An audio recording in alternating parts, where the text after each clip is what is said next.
JBN, we keep you informed. I am Michelle Jones, and in the news, man sentenced to life for murder of ex-girlfriend in St. Elizabeth.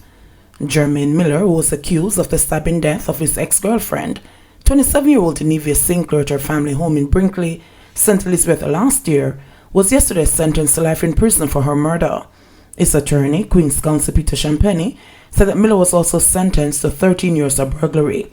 Miller will have to serve 20 years before he is eligible for parole. The sentences are to run concurrently.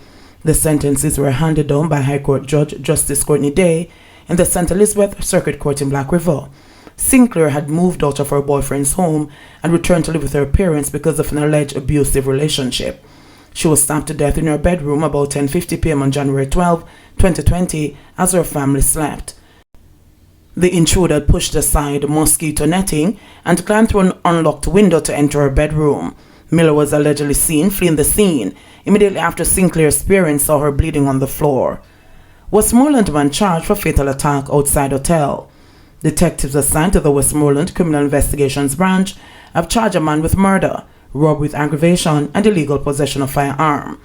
He is 25-year-old Romario Ferguson, otherwise called Bebito, of Sheffield District in the parish, who was charged on Wednesday. The police report that on July 4, Ferguson was among a group of men at a hotel in Negril, Westmoreland, when an argument developed. Ferguson allegedly chased the deceased, later identified as Christopher Johnson, outside the hotel and shot him. It is further reported that he then used the deceased man's motor car to dispose of the body in the parish. Ferguson was subsequently arrested and was later interviewed in the presence of his attorney and was thereafter charged. His court date is being finalized. St. James woman charged with illegal possession of firearm and larceny. 21-year-old Tanisha Brissett, hotel worker of Lilliput in St. James, has been arrested and charged with illegal possession of firearm and ammunition and simple larceny, following an incident at a guest house in Sandy Bay, Clarendon on Monday, July 12. Reports from the Mappin Police are that on Sunday, July 11, about 11:30 p.m., a man picked up Brissett along the roadway and assisted her to a guest house in the parish where they both spent the night. Before retiring to bed, the man placed his firearm and ammunition in a table drawer for safekeeping. When he was home, he remembered that he had left his firearm and went back to the guest house. His firearm and Brissett were missing. A report was made, and a snap raid was carried out in the Bushy Park area, where Brissett was located, and the gun found in a brown canvas bag. She was subsequently charged. Her court date is being finalized. 5 charged with Trelawney man's murder. Detectives assigned to the Trelawney Criminal Investigation Branch have arrested and charged the 5 persons in relation to the shooting death of 65-year-old Glenford Henry, otherwise called Nico, of Kitchen Crescent, Wakefield in the parish on Monday, July 12. Charged with murder are 35-year-old Farron Smart, a Tyler, of Eltham View, Spanish Town, St. Catherine, 35-year-old Anthony Gibbs, otherwise called Short Boss, and Webster, of Bounty Hall, Trelawney, 27-year-old Christopher Morrison, a farmer, 31-year-old Alika Morrison, otherwise called Nikki, and 60-year-old Victor Morrison, all of Kitchen Crescent, Wakefield in the parish. Alika Morrison was charged with illegal possession of firearm and ammunition.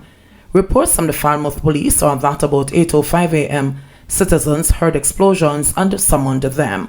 Upon their arrival, Henry was seen with gunshot wounds to the upper body. He was transported to hospital where he was pronounced dead. Morrison, Gibbs, and Smart surrendered to the police.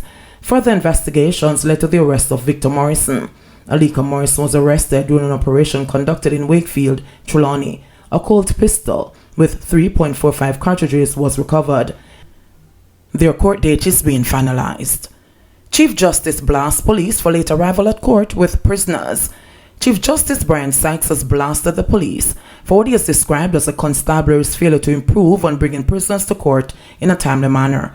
Sykes was responding to a revelation in Thursday's sitting of the St. James Circuit Court that several prisoners who were to be brought for sentence hearings had not yet arrived, despite 10 minutes having elapsed since the timely start of the court's proceedings. What could be simpler than transporting a person from point A to point B? This is the same problem I've been having with the police since I started working in October 1986, and it tells me the police have not improved in that regard, Sykes complained. In the past 30 years, the police now have PhD and master's degrees, and the police have made innumerable training courses.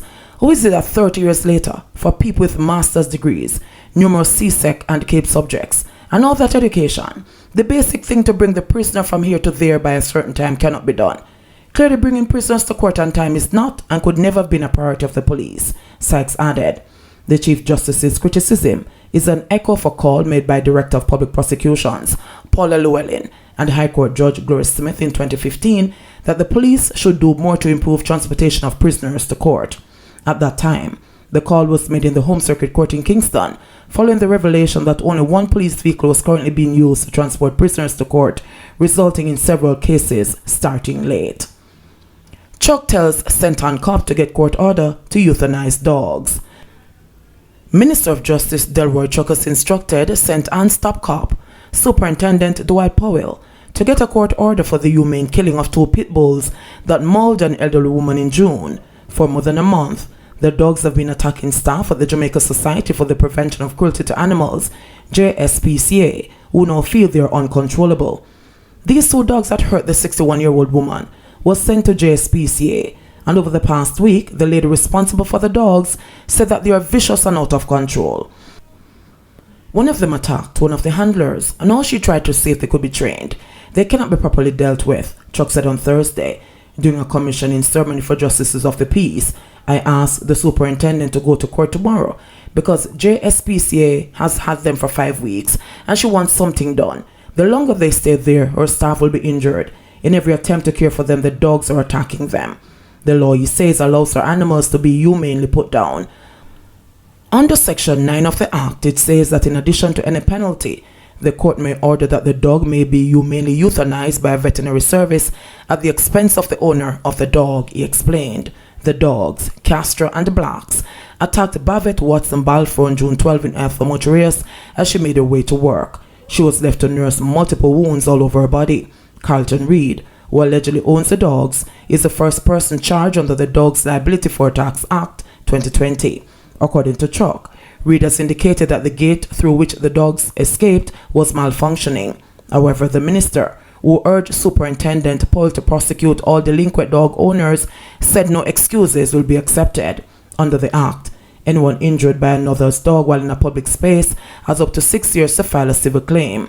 Dog owners can also be charged with a criminal offense punishable by a fine of up to $500,000 or 6 months imprisonment. I know the owners may say, I was at work and someone leave the gate open. Well, it's too late now because someone got hurt. And when someone is hurt, there must be correction. We need to send a signal across Jamaica that when owners don't keep their dogs within their private space, they'll be held responsible for injuries that they cause to innocent bystanders, Chuck stressed. Dogs can be useful, he said, under the right conditions. Let it be known that dogs are man's best friend, and I have no difficulty with them being kept because they can be good watchdogs, but they must be treated and well cared for, because if they are not treated humanely, they can get out of control. When that happens, the owners will be held responsible, he warned. 4 more COVID deaths, 70 new cases.